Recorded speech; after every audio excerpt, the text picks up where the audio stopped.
All right, guys, I'm here with the CEO of Evolve ETFs, Raj Lala. We have a list of your questions. We're going to ask him about BIGY, Canny, Bank, UTES, basically everything we talk about on my channel. Raj, thanks for being here. First, BIGY, for those who don't know, what is it? Why'd you make it? Just give me the breakdown. Sure. Well, first of all, thanks for having me on the show. I've watched a few of your episodes and glad to see you've got such a big following as well. I like the dark atmosphere in the back. It's very ominous, but yeah, mysterious, I'm interesting. going for like cinema. I'm going for cinematic, and it's nice on my brown skin. I take my complexion into so Yeah, hey, I maybe I need one of those back here too. do it, man. Do it. Um, Yeah. Biggie, yeah. So, we decided to, we have a number of covered call funds. I think right now we're running just over 2.5 billion in covered call funds, but we have over 8 billion in the firm as a whole. And we started looking at the space a little closer in the last few months in terms of where we thought there was really good opportunity in the marketplace. And as you know, the options market can become very lucrative from an investment perspective, especially here in Canada, because here you obviously have option premiums taxed on capital account or taxes capital gains, so they're very tax friendly as well. And so what we decided to do was take a little bit of a different approach than what we have in the past, which was to take a look at some of the large US stocks, and I'm sure we're going to talk about Canny as well, so Canadian stocks Yeah. as well, where you can generate some significant option premiums for investors. So Biggie and Big Yield, I guess, is how we came up with the ticker, not necessarily the musician Biggie, but although it's been Yeah. tagged that way a few times. But Biggie is kind of taking a look at, the 25 largest stocks on the S&P 500, and then further filtering and seeing what are some of those stocks in those 25 that can generate the highest option premiums for investors. And so 8 of those 25 are in our portfolio, and then we also added in Coinbase and Strategy, or formerly known as MicroStrategy, because we felt like there was a lot of investors that wanted to continue to have, or potentially new addition to their portfolio, some Bitcoin exposure. So we added Coinbase and MicroStrategy to the portfolio. So right now we're managing 10 stocks. And then the other thing that we did within this portfolio is we increased marginally the amount of leverage that we have traditionally used. Normally, with a few of our other covered call funds, we have 25% leverage. In this case, we moved up to 33% leverage. So not a lot more, but a little bit more to live within the parameters of being an alternative product within the Canadian marketplace. And then we also generally have about a third covered in a lot of our portfolios. In this case, for our ultra yield lineup of funds, we moved to 50% as well. So that's kind of how we really design this product. And then one last little twist that we put onto this fund is we decide, normally we've been paying out distributions on a monthly basis, but for this fund's case and Canny, we decided to do semi-monthly distributions. So not to be confused with biweekly, because a lot of people assume biweekly and semi-monthly are the same thing. But when you think about it, because there's 52 weeks in the year, biweekly would mean that you're paying out 26 times in the year. Semi-monthly means that you're paying out 24 times in the year. I know it's a little nuanced difference, No. but relevant enough for your listeners, to your viewers, to know the difference. Oh man, that's funny you said that because I kept saying bi-weekly all the time and I got shit on so much in my comments being like, no, it's semi-monthly. I was like, I know I what I'm know trying to what's the say. difference. Yeah, and I just like bad habit. But yeah, that little nuance gives me a lot of grief because I have so many videos saying that when I'm talking about these funds. Okay, I got some questions here. Explain to me how this all works. So you 33% leverage. You're like, all right, we have 25% leverage. Let's make it 33, obviously, because you're trying to just get more out of it. What's that process like? Like, you can't just go, hey, I want 50% leverage now. Like, there's a process, or can you actually do that? Can you guys just be like, we want this now when we do it? Or do you have to go through like all Yeah. this compliance stuff? Well, typically speaking, you can go up, you can get more exposure oftentimes by utilizing derivatives. Like you've seen some Hmm. of these double up, double down ETFs, and they're typically synthetic. So they're Yeah. derivative based. We prefer to stay with financial leverage, so cash leverage.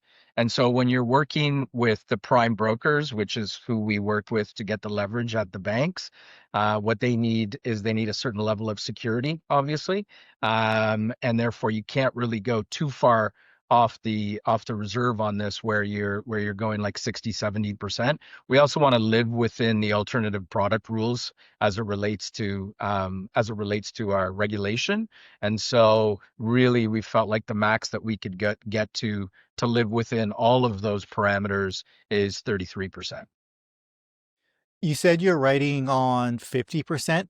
That do you like what's like how hands-on are you? If let's say one of the holdings just starts skyrocketing, are you like, we're not going to do 50%. We're going to capture some of this upside. We're only going to write on like 25%. Like, do you do that like on the fly? Like, do you just make those decisions? We could. I mean, it's a great question. So maybe I'll back up and maybe this dovetails a little bit into my background. Uh, Prior to putting Evolve together, and then also prior to running Wisdom Tree in Canada, I worked at a firm called Fiera Capital, and Fiera is one of the largest asset managers, independent asset managers in Canada. I think they have over 200 billion in assets.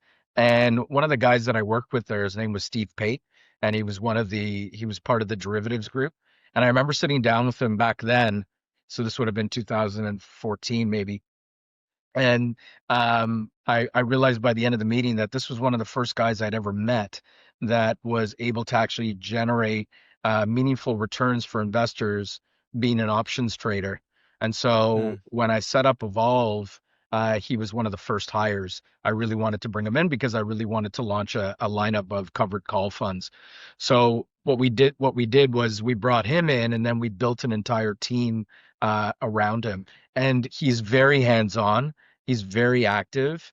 Um, we are not systematic per se. Typically, in our covered call strategy, in our covered call writing strategy, we're actually very active. For example, during COVID, coming out of COVID, and I guess not coming out of COVID, coming out of the bottom of the markets during COVID in May of 2020, I remember him saying to me and saying to the group that the market is not rewarding us through option premiums for the recovery that's actually taking place in the market. So what I'm going to do is I'm going to actually dial down the amount that I have covered in order to let these stocks run a little Yeah. bit more. And so what we typically will do with a lot of our funds is we'll take a look at, has our active strategy on our covered call overlay generated alpha versus utilizing a systematic approach.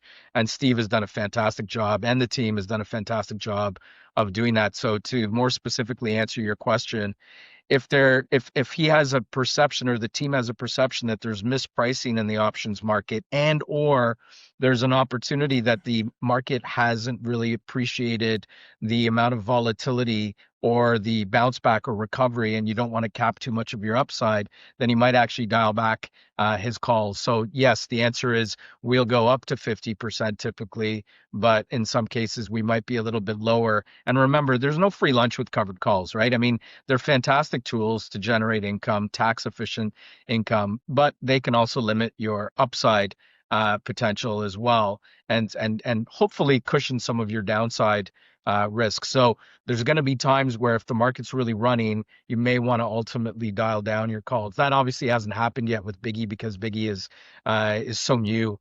I don't even think it's even crossed its 1 month anniversary yet. It's only a few weeks old. But yes, to Yeah. answer your question, the team is fairly active with the covered call overlay. So that's a really smart hiring strategy. You took the super nerd of the space, the guy who lives and breathes all this stuff. Hopefully I'm he's not like, going to watch this. gr- whatever. But that's what he is, and I'm sure he knows what he is. And you just went plop. I'm gonna have you obsess about this and build like the ideal. That's really smart, man. Well, I'll tell you That's something. yeah, I don't know if you know much about Henry Ford, but everybody knows Ford Motors. But yeah, Henry Ford wrote a book, and I'll never forget. I actually can't remember the name of the book, but I'm sure you can look it up. But I read it many, many moons ago, and I remember his entire strategy was he was a generalist.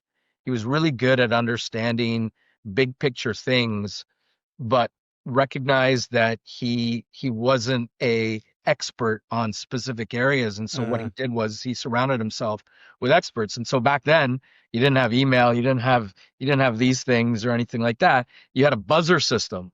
And so if he had an accounting related question, he would hit his buzzer and the accountant would come in. If he had a legal related question, he'd hit that button on the buzzer and his lawyer would come in. And I've tried to kind of adopt a little bit of that Yeah. in the way I've built Evolve and surrounded myself with some really good experts. And yes, to your point, Steve is that I won't call him a nerd because he might watch this, but Steve is definitely one of the foremost options traders in the space today. All right. So you also mentioned there's 10 whole underlying assets holdings. What are you doing there then? Are you how often are you looking at this? Are you gonna like how often do you assess, remove, add? How much flex do you guys have on that? Do you like make a decision, go, hey, we're not gonna touch it for a while? Um how much headway do I know when you're thinking about it? Like, hey, they might be like, do you guys announce it before? Like, walk me through that. Well, first of all, we're constantly looking at it. Um, I would say in general, you should assume that, the the consideration of adding or removing, we're not going to remove. Sorry, let me elaborate a little bit more. We may substitute, but we're not going to reduce the number of positions that Yeah. we have in the fund below 10 positions in it. And so I would say typically on a monthly basis, we're going to do an evaluation as to, which stocks we actually like and which stocks are generating solid option premiums for investors, and then make decisions accordingly. So technically, yes, this is an actively managed fund, not just on the options overlay, but also in the equity basket. But I wouldn't expect to see a ton of turnover in the portfolio in terms of a lot of changes in and out on a regular basis. I like to simplify how I look at covered calls. I come from a growth investing. Like I started investing like, yeah, I just got an index fund. I got VFV through to my TFSA. Start there, then I buy value stocks. But I want to get into covered calls. And the way I view it and I frame it in my mind is like, well, I don't want to write them myself. And I basically it's like great, yeah, but if I did write it, I'd write it on MicroStrategy. I'd write it on name probably the 10 you're holding. I'm like, all right, I don't want to do it myself. I don't have the time or energy. It'd be great if Rod, Steve, and that whole team over there just did it for me and I gave them a percentage, the expense ratio, and then they can just do it for me. And that's how I view it in my head. I go, that's part of my strategy there, where I have you and your team write it for me on 10 of these underlying assets. We just call it BIGY. Like that's how my brain perceives it. Am I perceiving it correctly? And I'm like, It's oh yeah, about and they use leverage, they use all this. Yeah, that's perfect. I like that strategy.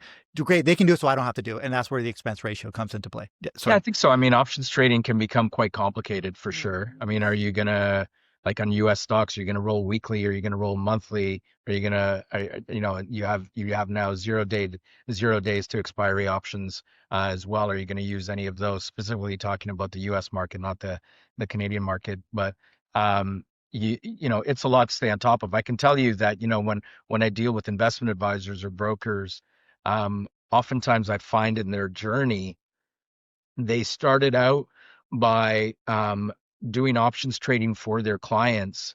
And then when their book got to a certain size or their assets that they were managing got to a certain size, they realized two things. Number one, either they weren't really great at it, and so they should turn it over to an expert. Or number two, their book had gotten so big that they weren't properly servicing their clients. And so what they decided to do in both of those cases is decided to just pass it over to a manager like us and buy the fund or invest in the fund so that it's all done for you. So you've got somebody writing the options for you. You've got a bank providing the leverage. You don't have to go borrow on margin. So it's just about simplification and packaging.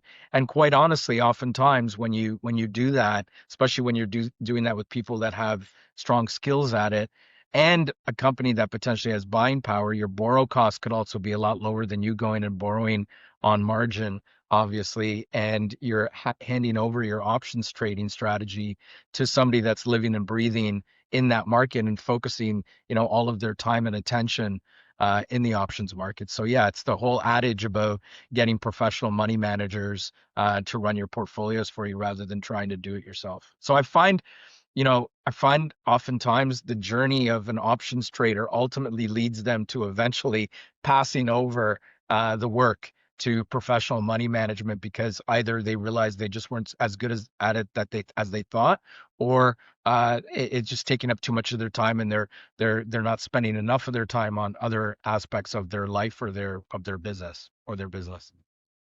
I want to hear your thoughts on like controversy surrounding this stuff. So when I make videos on growth and a ton on covered call, I do both because I own both, right? So I talk about both a lot.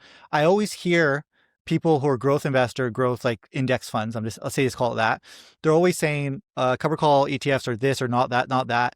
But they're comparing them together, but they're completely different things in my brain. Like they're Yeah. used differently. They're different. Why are you even talking about them? It's like saying rugby versus volleyball. They're both sports, but they're completely different. So I don't get the argument. And then I don't know if you watched the video. I want to talk about that, the differences, and why do people even like compare them when they're different things? Like compare covered calls against other covered calls. That don't lump them against index funds.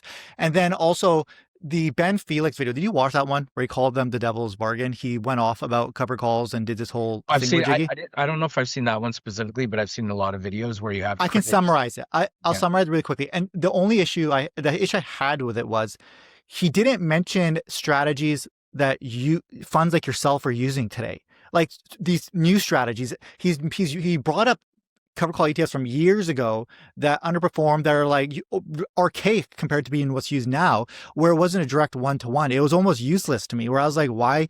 What? Hey, put that up against bank and see what happens. Right. That's where I was like, that's a little weird. And it was weird coming from a guy that I thought was pretty well read, kind of unbiased. I was like, why did he cherry pick the data?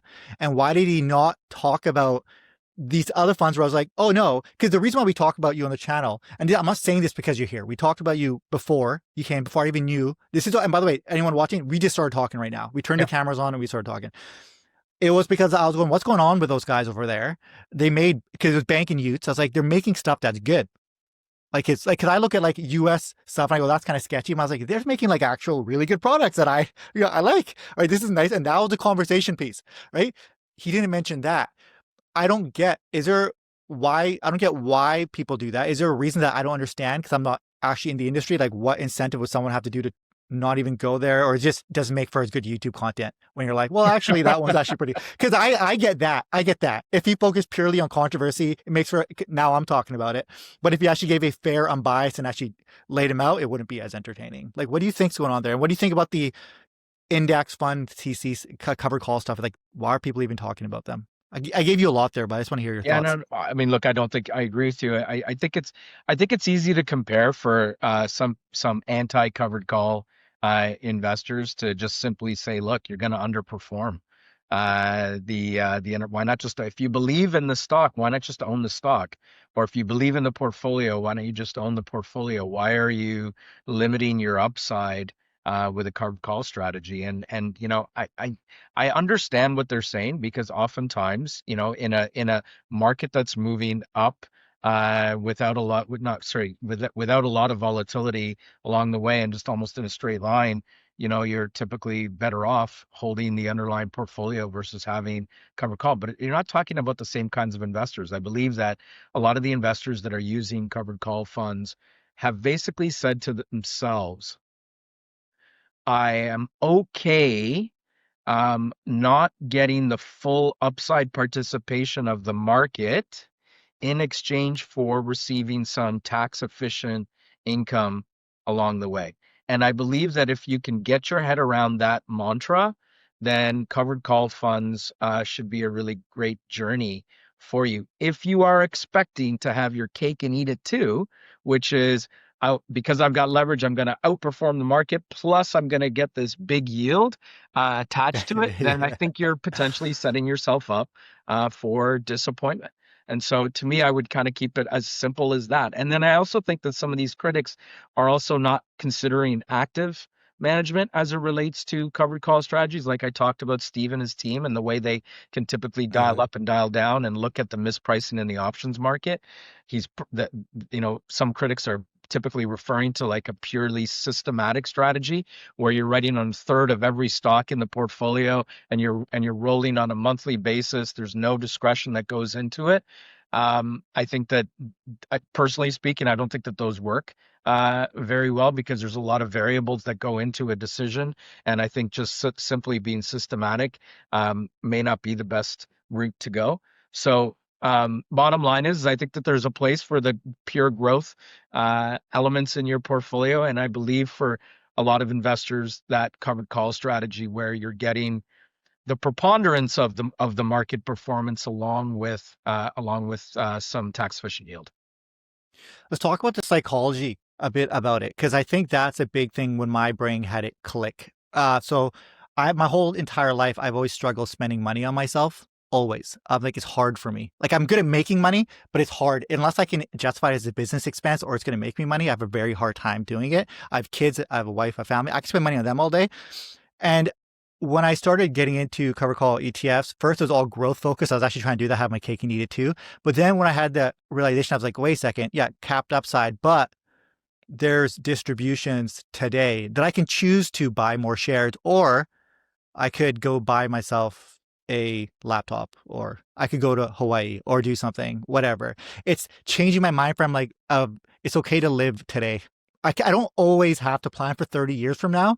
And the thing I'm doing today is still a good product. And that was a big thing. Like, is this really good though? Like the thing I'm extracting distributions out of.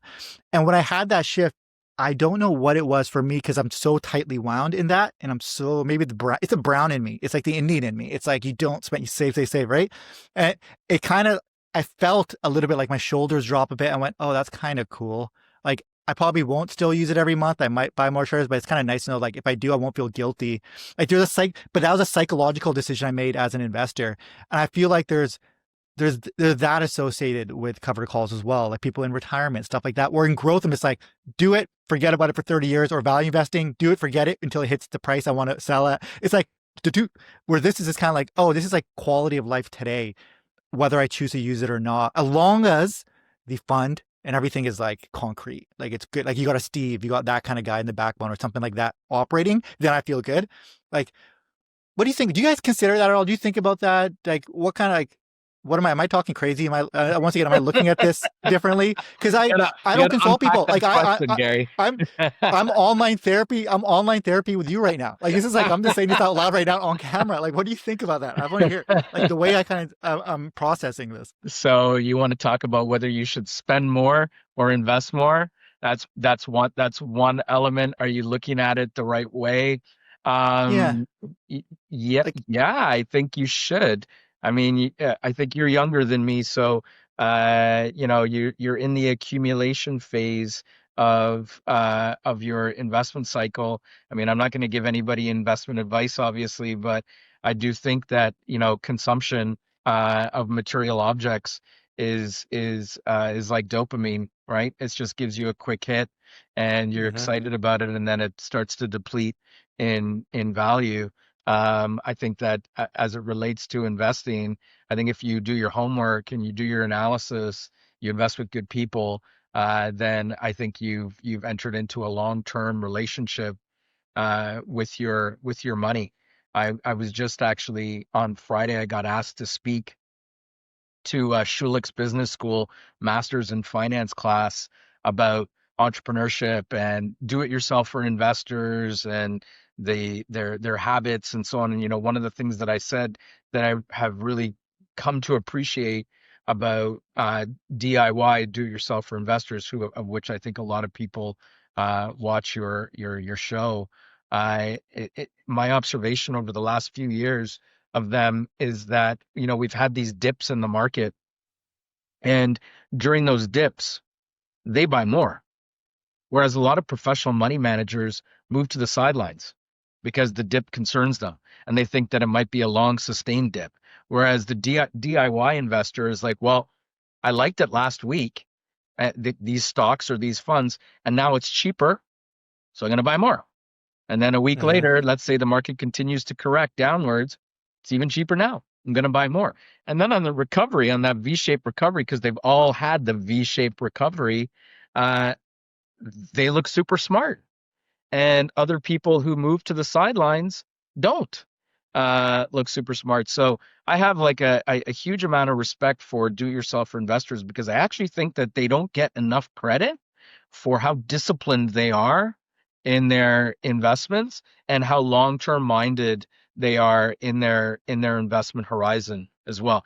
That probably wasn't the answer to your question that you were looking Mhm. for, but it did remind me of kind of the investor habits that are very different than when I was, 25, 35 years old and investing in the markets. It's just you have access to so much information, right? I mean, you have your show, you have other mediums to look at, you have other tools that you can read or utilize to actually help you kind of pick individual stocks and funds. I mean, and this is why I also think, and maybe we're going off tangent, but sometimes I see these guys, these pundits in the market that are talking about, well, this market reminds me of the market in 1999, or this market reminds me of 2007. I'm like, why does everybody keep referring to history?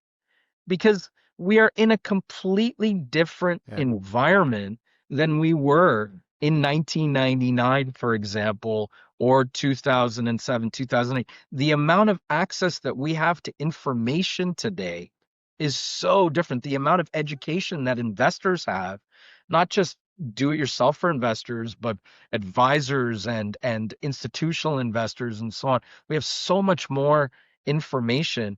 I kind of laugh a little bit about whenever people talk about history repeating itself. Maybe it doesn't, because we've been in this 12-year sustained bull market, longer than 12 years sustained bull market, and everyone's been waiting and talking about the bottom falling out, and they've stayed on the sidelines and not invested. Look at what they've missed out on. Look Uh-huh. at what fixed income investors have missed out on in the market. Your Yeah. average return in a generic fixed income fund over the last 10 years is probably less than 2% a year, right? Wow.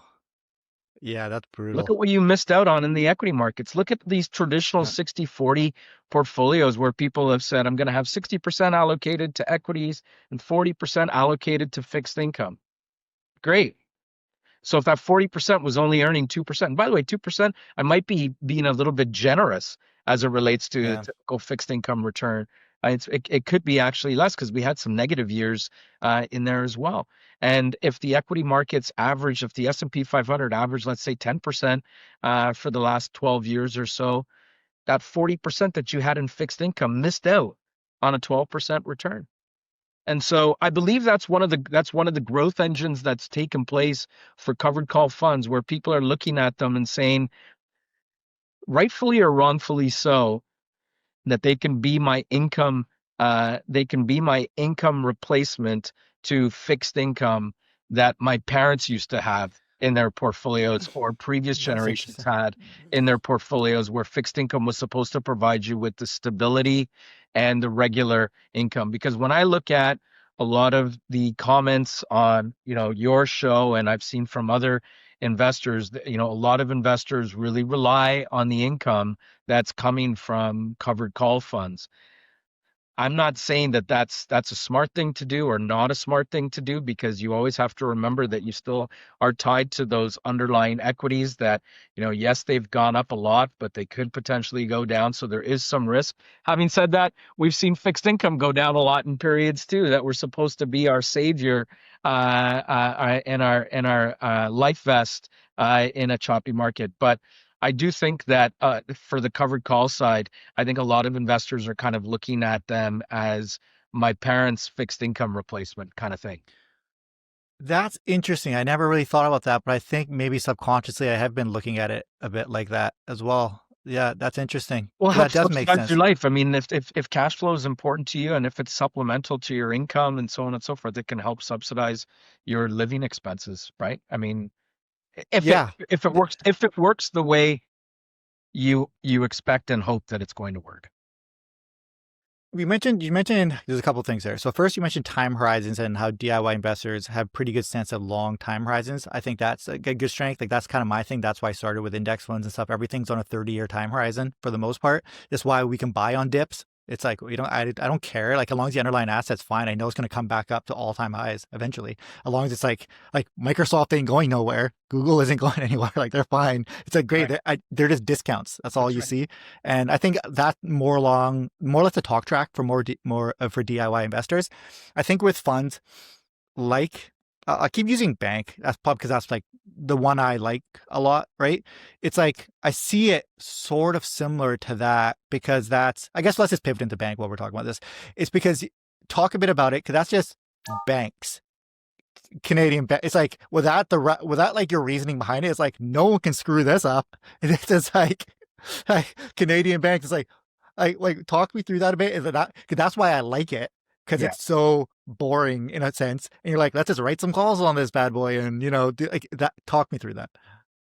Um, so I have a strong belief that there's two areas of the market that I would never bet against.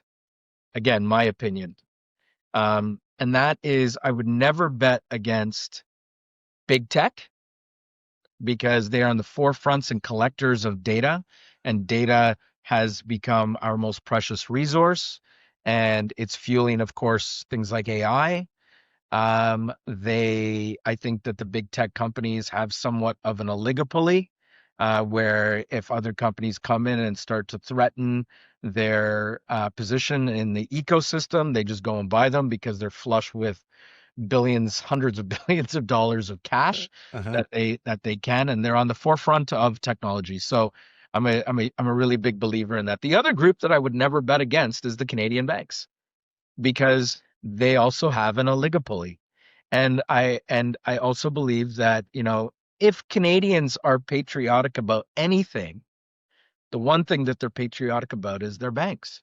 Canadians Uh-huh. love their big six Canadian banks. We trust them. Maybe you're going to have some people complaining about how much banking fees you're paying and things like that, but we trust them, and they're cash machines. They can benefit during a rising interest rate environment because perhaps the spread that they collect between what they're paying you on your checking account and what they're charging interest on a mortgage, it can be very healthy. They benefit from a declining interest rate environment because it means that they have less defaults on loans, commercial mortgages, and so on.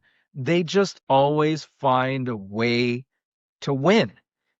They just win, just like big Yeah. tech in the US, but Canadian banks win. And so I feel like for most Canadians, the banks are like a cornerstone of their portfolio. They also pay out really nice dividends as well. So bank is the big six Canadian banks plus the four life cos, big Canadian life cos, equal weighted in a portfolio, with 25% leverage and 33% covered calls.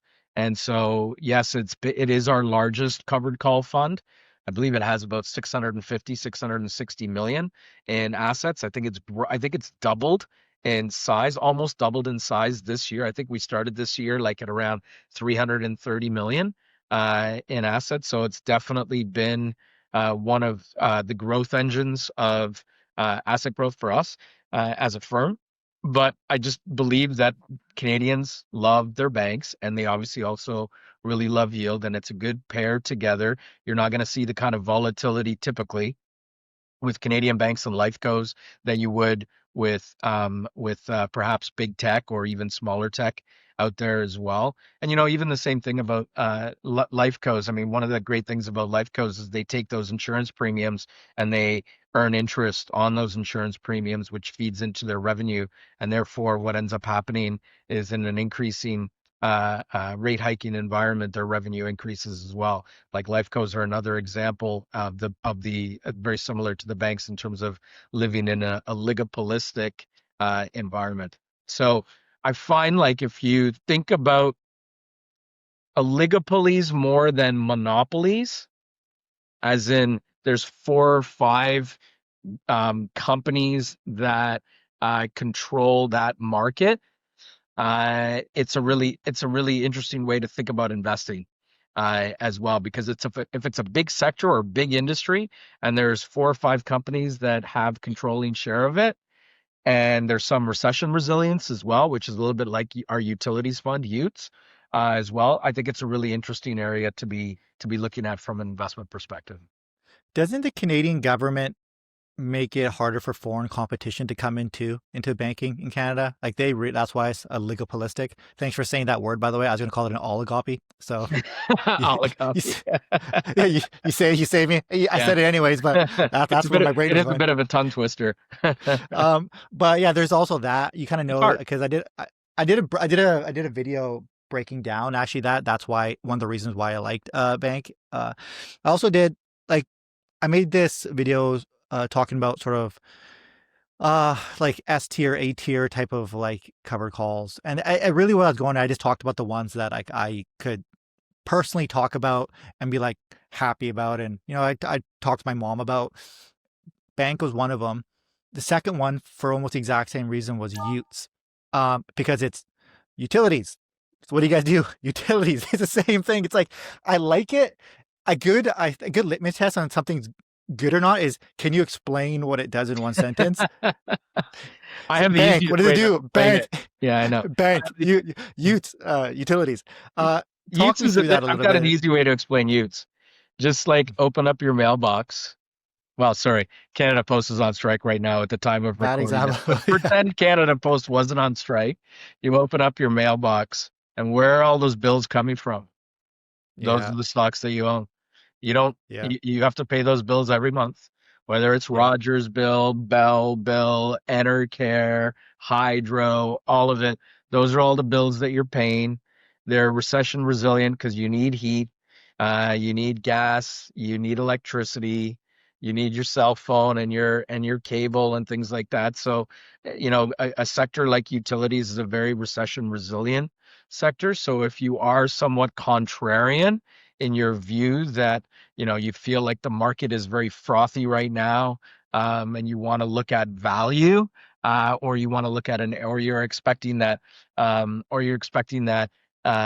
going to enter into some kind of recession or market downturn, utilities are a great area for you to be looking at for the same reason as to not just an oligopoly, but in some cases a monopoly, but also the fact that this is the bills that you're paying.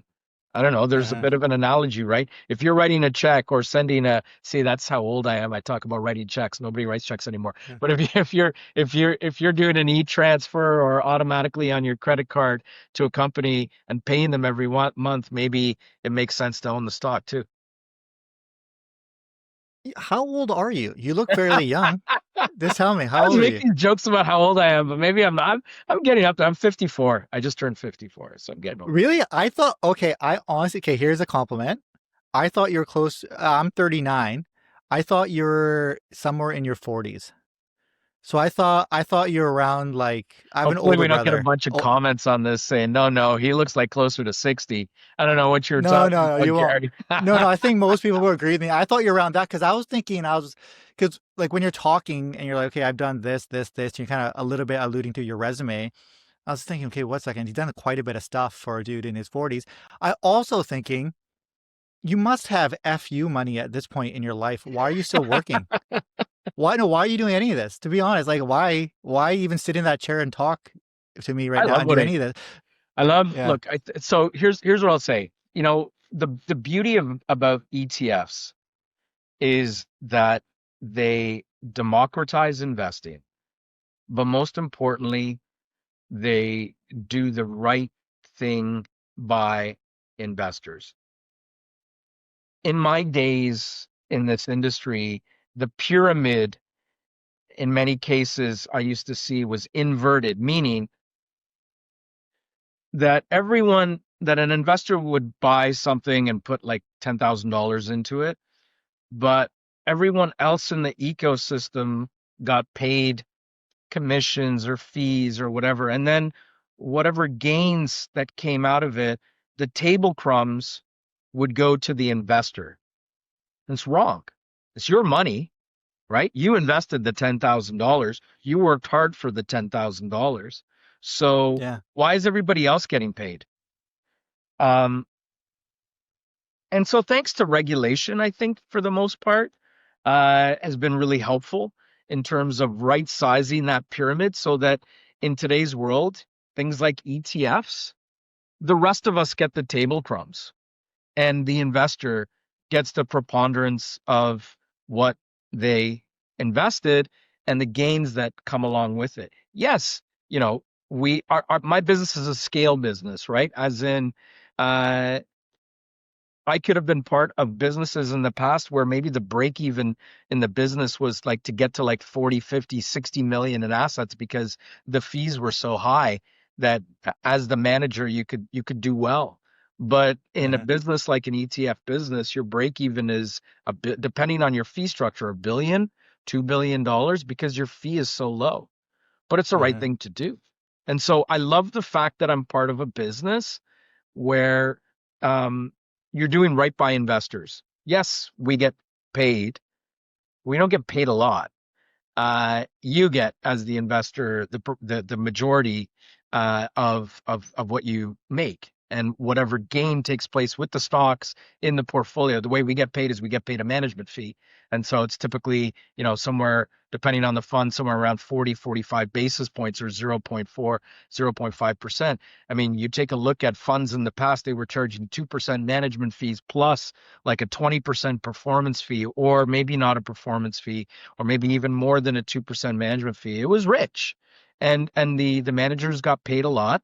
And like I said, the clients or the investors got some of the table crumbs. So that's number one. I love that aspect of it. Number two, um, I love my team. I mean, one of the advantages of there's very few advantages of getting older in the business, but one of the advantages of getting older is that in your career you get to work with a lot of people, and you meet people that you really like. You also meet a lot of people that you don't like. And so I was 46 when I started Evolve. We're 8 years old now. I was 46, and the advantage that I had was I had met a lot of people that I really liked working with along the way. And so I asked them if they wanted to join my team. So we really operate like as a tight knit family. We do a ton of charity work together, and we have a lot of fun in the office. We are very flat as an organization. Anybody can come and talk to me. I'll make the time for them. We just operate like a family, and so I love the culture that we've built. And the culture isn't just built by myself; it has to be adopted by everyone within the firm. And I think we've done a great job. And a lot of the exec team that's part of Evolve has worked with me in the past. I mentioned Steve, but I've got, my COO and CIO worked with me in the past. His name's Elliot Johnson. Keith Crone, who helped set this up, who's my head of marketing, has worked with me for over 20 years now in different iterations. Scarlett Dirador, who's my CFO, worked with me for the last like 15 years. Like, I mean, I've just had a lot of the people that are part of the team. So I love this team. And the last thing that I love right now is I kind of I don't know. I don't want to say sail into the sunset because I'm far from sailing in the sunset.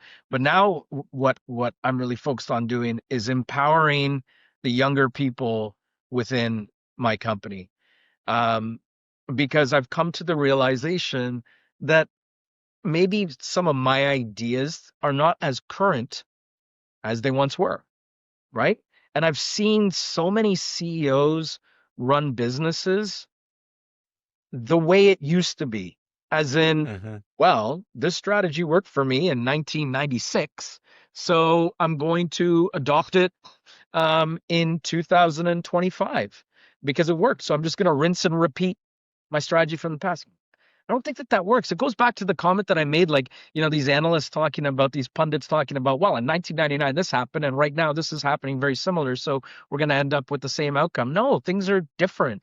And if your ego is too big, it won't let you see that things are different now, that you need to evolve, no pun intended, free marketing, that you need to evolve your thinking and your strategy. And so, what I've been doing over the last 2 years is empowering the younger people within my company to start making decisions and hopefully trying to mentor them to think through some of their decisions and how to execute on them as well. So Biggie and Canny, our new ultra yield lineup, um, two people on my team were the brainchilds behind this, and I'll give them credit.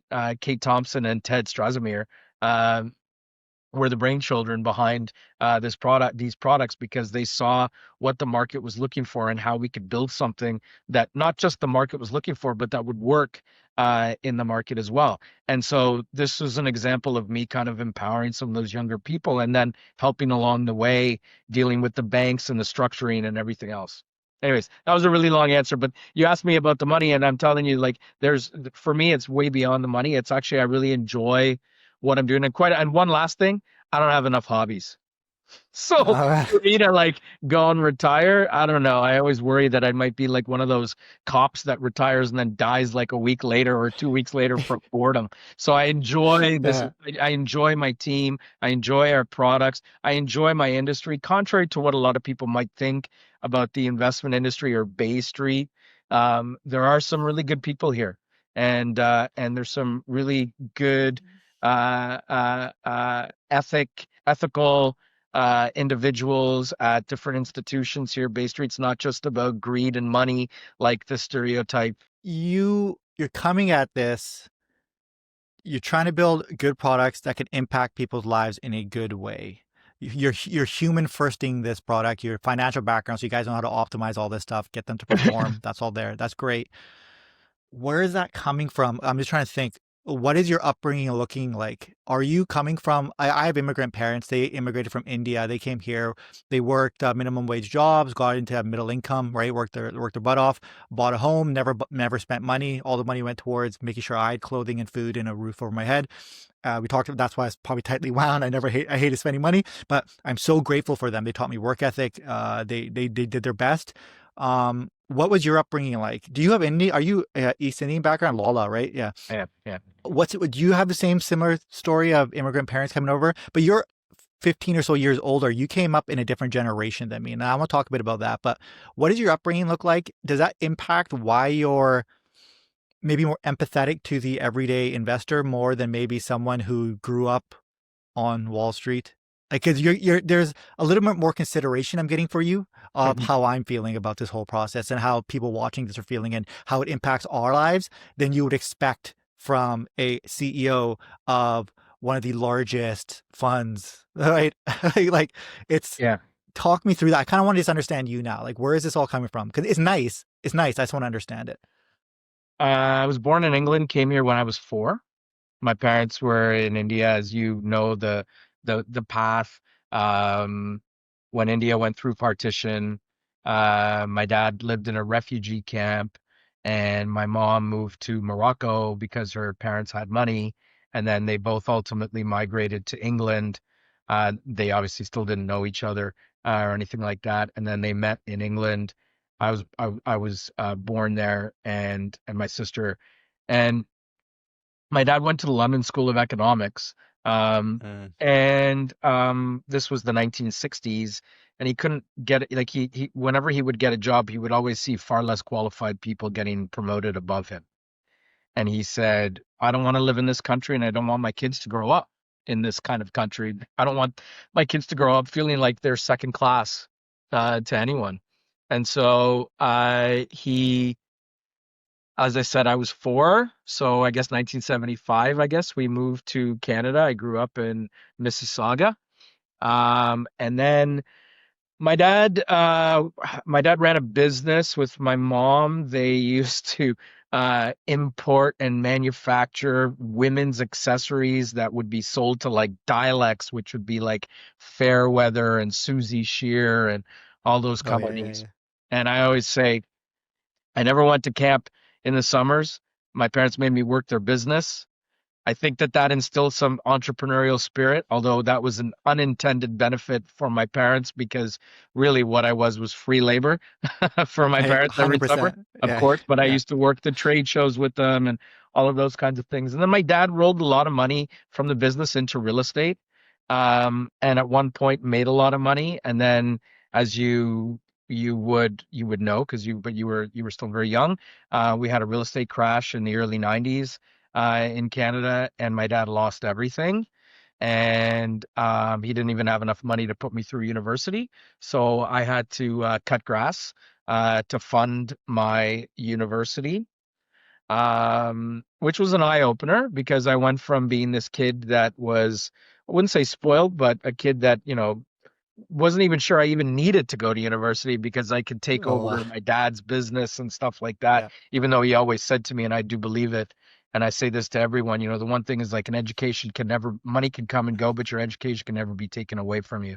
And so at least you should have a base education. And so, um, yeah, so I think that was probably the best thing that ever happened to me. I had to cut grass to put myself to university, and I really appreciated it, and it made me really value that. And then my first job, I traveled for a year. I did my Canadian securities course. Now I'm into like 1994, 95, and then I had the only job I could find because it wasn't a great economy. The only job I could find was a telemarketing job for a group of financial advisors, and then I did, and I brought in a lot of prospects for people to come in to watch financial planning seminars and things like that, and eventually got an opportunity to help set up a small mutual fund company with another Indian guy. And his first fund was going to be an India mutual fund. And I thought that was really interesting because one of the places that I traveled to for a few months was India. And I recognized how strong the economy was and how there was a great investment opportunity. And it was me and him. We were building it, and so I was the number two guy. He didn't pay me a lot, but that was okay. I was still living at home with my parents, and what I got an education, but I didn't get any equity. And I remember I always used to ask the CEO of the company, when am I going to get some equity in this business? And he would say, "Don't worry, Raj. When we have a little more success, I'll get you some equity." And I remember my dad saying to me, maybe 3 years in, he's like, "Son, let me give you some advice.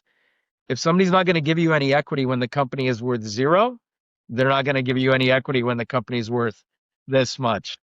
And I was like, "That's sage advice." And so I quit. Yeah. Uh, That's uh, really good. That's good. but what I got is like what I got there is I got an education. I learned how to build Yeah. a fund company from the ground up. So then from there, I went and set up a hedge fund company, built that up to just shy of 100 million. Sold that business to a large asset management platform here in Toronto called Jovian Capital. You probably haven't heard of Jovian. Most of your viewers haven't heard of Jovian, but they will definitely know one of the companies that we incubated at Jovian was Horizons, or now called Global X ETFs. So I built up the asset management platform for Jovian up to about $1 billion. Jovian incubated Horizons, and turned out to be the crown jewel that Jovian owned. As most of you guys would know, Horizons, or Global X, is one of the largest ETF providers in the country. I served on the board, helped out with some of the product development. And then in 2008, I decided I wanted to leave and go and build my own business again. And I did. Started a company, built it up to about $1 billion with a couple of partners, and sold that business to Fiera Capital. So now we're getting to where we started, part of this story. And Fiera, as I said, is one of the largest asset managers in Canada. And then I went to go and run the retail business for Fiera, and was trying to convince Fiera to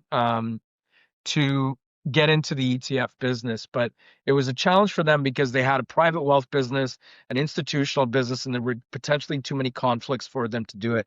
So then in came Wisdom Tree. And Wisdom Tree, you've probably heard of. They're one of the largest ETF providers in the world. They knocked on my door and said, "Listen, we want to set up an operation in Canada. We'd love for you to run it." And I was totally enchanted by that because they were this New York based, innovative, entrepreneurial ETF operation. I was like, I got to do this because I think we are cut from the same cloth. And so I left Fiera to go and set up Canada for Wisdom Tree. And I think, look, I think at the end of the day at Wisdom Tree, they hired the wrong person and I took the wrong job. Is probably the easiest way to explain it. I think what they really wanted was to execute their US strategy in Canada. Um, and what I wanted was I wanted to be able to control everything within Canada in terms of the Mhm. types of products. I mean, Canadians, even though a lot of people don't appreciate this, Canadians are still very different than Americans are, right? Canadians tend to be more conservative than Americans are. Canadians tend to be also a little more yield oriented than Americans are. And so we parted company. I mean, Wisdom Tree is a fantastic organization. We parted company. And then there I was trying to figure out, okay, what do I want to do next? At this point, I don't need to make decisions based on my bank account anymore. Now it's about what do I want to do? I need to enjoy myself. I need to love what I do. I never want to, go to sleep on a Sunday dreading having to wake up on Monday morning and go to work. Yeah. And I know most people have to go through that. And I'm sure everyone's goal out there is to not be in that position. But listen, people need to put food on the table and they need to pay bills, and I totally get it. And so I started to kind of look at two different directions. I started to get courted by a couple of the Canadian banks who said, we'd love you to come in and potentially either create or run our ETF business for us. And then I always say the Christmas holidays are the best time to reflect because it's the one time that you can take your phone, turn it off, put it away because you're not really Mhm. missing anything because everyone is on vacation or relaxing around the same time. So I thought to myself, I could go and work at a bank. I could run an ETF business, run their ETF business, manage like 100 people, get paid really well. I would be in this warm bath, and I remember at this age, I'm like 46 at that time. I could be in this warm bath, and probably never want to get out of it. You never want to get out of a warm bath. It's so comfortable, and so that means this is where I stay for the rest of my career. Or I could go and do it again and build something. I Yeah. guess there's no spoiler alert. I think you know what I Mhm. decided to do. I Yeah. decided to go and build, and I'm so so so glad that I made this decision. But this is it for me. This is my last business. This is my Yeah, better be, man. yeah. Jesus This is my Christ. third. This is my third, and this is my last.